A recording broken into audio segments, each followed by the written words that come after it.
Now, coming down to the floor, what we're going to do initially are two poses that work extremely well for sciatica. Now, getting into the neck and shoulder part of it, our neck and shoulders, and do keep your bolster, whatever it is, 2 blankets or a couple of rolled towels or a real bolster, have it nearby because we will put it underneath the back of the knees in a little while. But right here, when I lie down, I intentionally let the buttock flesh roll underneath me. So as I lengthen the backwards out, I'm tractioning the buttock flesh towards the heels, and then I lie down. Now, if the knees don't bend, you hold the back of the thigh. Initially, bring the knee in straight to the chest, and then begin to experiment. Take the knee slightly out. Does that give you more freedom of movement? So you want to explore and understand if taking a knee slightly out to the right gives you more of a range of motion. There's no pinching in the front hip or in the outer hip for that matter. Find your happy place, whether it's hand on the back of the thigh or the front of the shin, and then lift your ball nails of your left foot up and slide the heel out. Now your shin or your thigh may want to come away from the chest. Let it. So you allow yourself to fully extend that leg out, right? So that's the first piece. And then there's movements of the leg. So just stay here and marinate if you've already started the pose. If you're watching, the knee can come out to the side, right? You can hold the back of the thigh and straighten the leg up. And then we can take the knee over and get a little bit of a twist. So that's what we're going to do. So if you haven't done so already, begin to lie down onto your back body and intentionally create traction. If you've already laid down and your knees toward your chest, just hang out here and we'll wait for everybody as a group to be in the same place.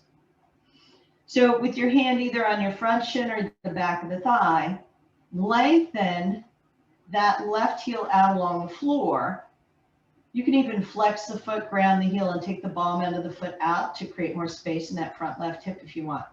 Now, with the interlace of the fingers, reach the elbows out to the side, broaden the collarbones, and with this bend of the elbows, can you get your shoulder blades a little bit more evenly planted into the mat?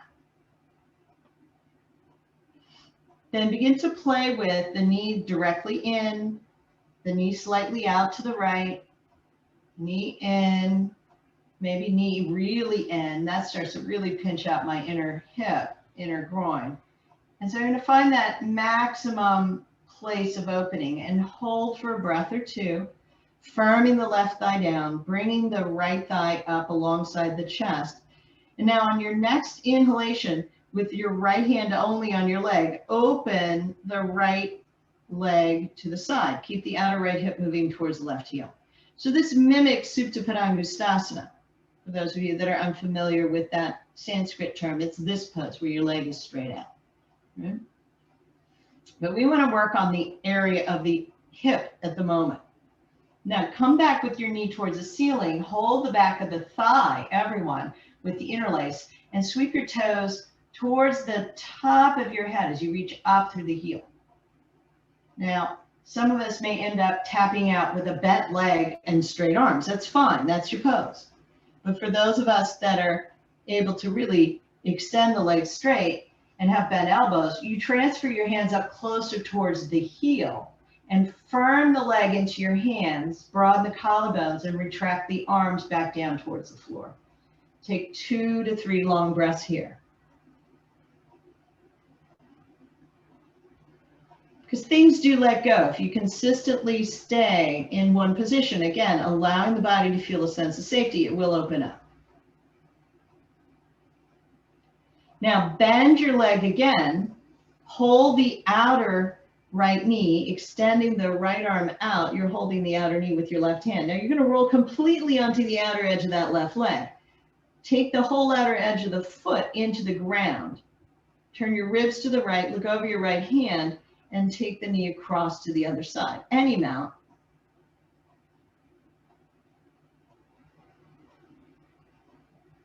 As you breathe, you find that that releases some tension in the lower back. If you're feeling a little grippy, you might be too lifted with your right hip towards your right armpit. So release the knee a little bit, take your thumb into the right hip crease and move your right hip away from the armpit, away from the waist. So you're not hiking up here, you're lengthening. And then inhale, bring your knee back up, take both legs in, and feel a difference as you gently move the knees around in a circle to the right and a circle to the left. So you might feel more awake in that right side. Now hold the left leg tight to your body, right foot to the floor, lift the toes up and ground through the heel as you lengthen the right leg out along the floor, flex the foot. Broaden your collarbones, reach out through the elbows, see if you can get those shoulder blades underneath you a little bit more evenly onto the floor. And then with the heel grounded, take the palm end of the foot out, sternum towards the chin.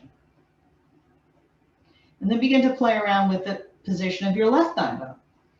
Is it more free for movement and folding when it's straight in, when it's out to the left, out left a little bit more? So play around and find a place that feels instinctively the most appropriate for this left hip. Take a breath, or two, or three. And then with your left hand on the left shin, open the leg out to the left. You can extend the right arm out, but it's usually not necessary. I usually keep my right hand on my right front pelvis and open it out to the side. So I'm broadening across the front of the pelvis. So the left leg goes out to the left. Maybe the knee comes tighter to the armpit or further away. See if that gives you more range of motion out to the left.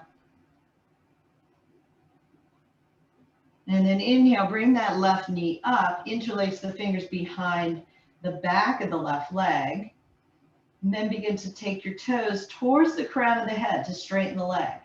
Now, if it's too tight, you let the arms straighten. If you have really bent elbows here, take your hands up more onto the meat of the calf. Reach up through the left heel, down into the back of the left hip, out through the right front thigh, grounding down through the heel, out through the palm end of the right foot.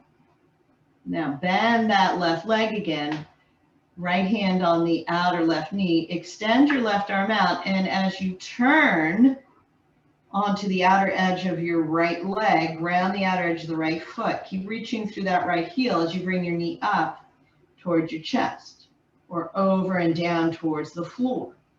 Now, if you're feeling a little bit of congestion in the left quadrant of the back body, you may need to lift the knee up, hook your thumb into the left hip crease and pry it out and away. All right, keep reaching through both heels, articulating the toes, getting a sense of openness and evenness. All right, some of you might be so open that you can take your foot down into the floor, maybe grounding, smoothing out that thigh as you open the left arm out to the left. Keep your navel scooping towards the back of the pelvis as you reach through your right heel. You can look over your left hand if you want, or just look straight up at the ceiling. And then bring the knee towards the chest as you release out. Palms to kneecaps. Let your fingers, all right, be right on the top of the shin and suspend the legs down. See how that feels. So we can do this same progression with a belt if you want. So if you want to see briefly how that flies, all right, you have the belt to the ball end of the foot, straight leg, right, open to the right, and then there's an option You take the leg across and roll onto the outer edge of that left leg. That's more like rotated triangle pose, right? So right now with both knees bent, put the belt onto the ball mound of the right foot. And as you extend the right heel up, take the toes more towards the crown of the head. Lift the ball mound of the left foot up, drag the left heel out, flexing your left foot, reach out as far as you can through the back of that left leg, and then take the ball mound of the foot away. That might give you a better position of the pelvis on the floor. Firm your right thigh, reach up through the right heel, press into the belt. On an exhalation, open your right leg out to the right. You can keep your left hand on your left front hip or your left thigh. Keep the right foot parallel to the floor as you extend out. So you may go high, you may go low. Certainly if you have tightness here in your outer hip, you can bring in a blanket next to this outer right thigh, and this will support the opening of your hip a little bit more. So you're not hanging off of the tendrils of the inner groins. So if you're really fighting with your hip, put a support beneath the outer right thigh.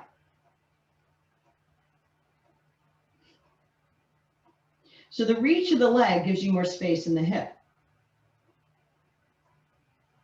The extension of the legs while taking your sternum towards your chin gives you length and lock in the spine, and it's like doing a Tadasana in many respects.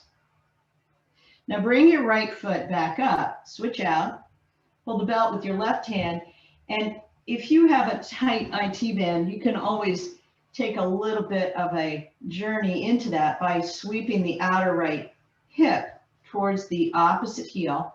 And right about here, I get a really strong stretch right in this area. So it's just a, how should we say, a turnout on your little drive along the mountain view, right? So you could ignore this little stop and go completely now into rolling onto the outer edge of the left leg, reach out through the heels, stretch through this hamstring in such a way that it's beneficial. Because if you tip over too much, you may be too far, right? Ground the outer edge of your left foot, reach the outer right hip away from the waist. Slight retraction of your right thigh back, because you're still reaching up and out through that leg. And sometimes you might lift up and then get into a very weird place with your back. Always know there's an equal and opposite action with that leg. And then bring yourself back up and put both feet up into the belt. If you have to fight with the back of the knees here and your hamstrings, you can always keep a bent leg. You're looking to ground the lower back, right? But if you have straight arms, straight legs, feel a little bit of that suspension, like when the palms are on the kneecaps. Keep the left foot up. Bend the right knee, have the foot on the floor. Lift the toes, drag the heel out, extending the right leg out of the hip socket. Stay here for a few breaths, possibly bringing the toes a little bit more towards the crown of the head. As you exhale, sweep your left leg out to the left. If there's too much action in the thighs, I mean, the couch here is providing a little bit of a stopgap, so I wouldn't go all the way down. It's a handy helper. Or you could have those blankets in the outer thigh. Broadening across the front belly. Reach through both heels, firm the thighs into the bone, sternum towards the chin. And now bring that left leg back up, hold the belt with your left hand, hook your left thumb into the hip crease, and ever so slightly this left foot comes over. Maybe right about the line of your right hip, you feel the IT band or piriformis or the outer hamstring. And you may or may not want to reside there for a little bit before rolling completely onto the outer edge of your right leg. Right? Elbow into the ground, reach out through the heel, draw back through the outer hip, navel back. You can lengthen that left arm out. So this is a little bit more of a rotated triangle pose. And then bend your left leg, take yourself back into position with the palms on the kneecaps. And then bring your supports in underneath, whether it's a bolster, blanket. You can even stack if you want to, if you have a lot of props. I'm going to take my 2 blocks, my bolster,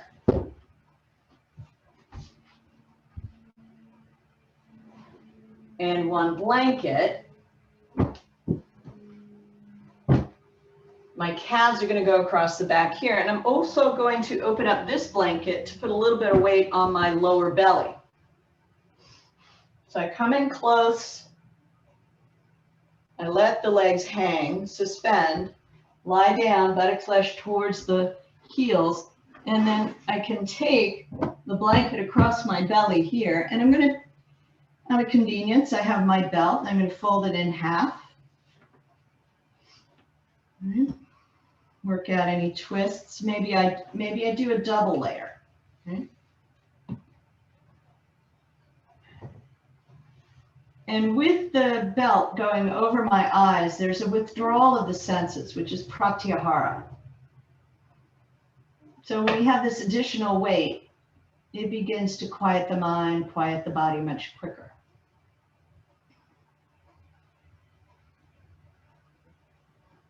So let your legs be drawn up slightly by the bolster, blanket block assembly.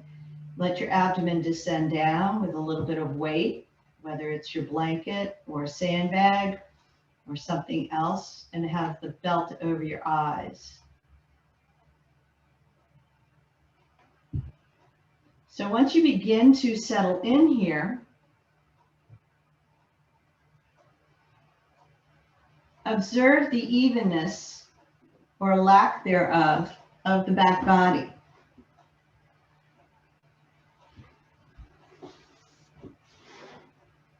Take little adjustments so that you feel more even here.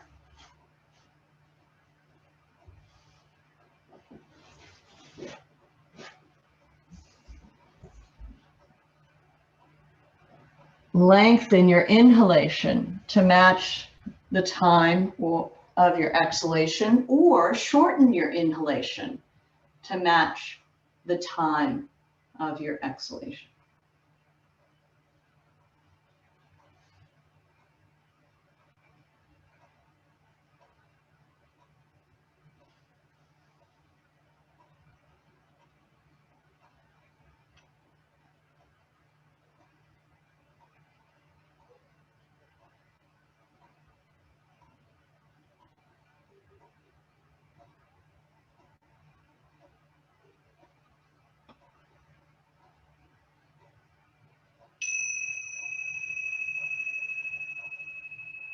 Little movements of your fingers and your toes.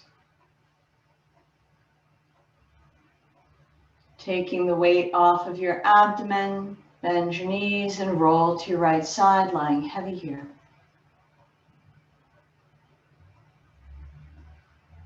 Draw your knees toward your chest toward your knees.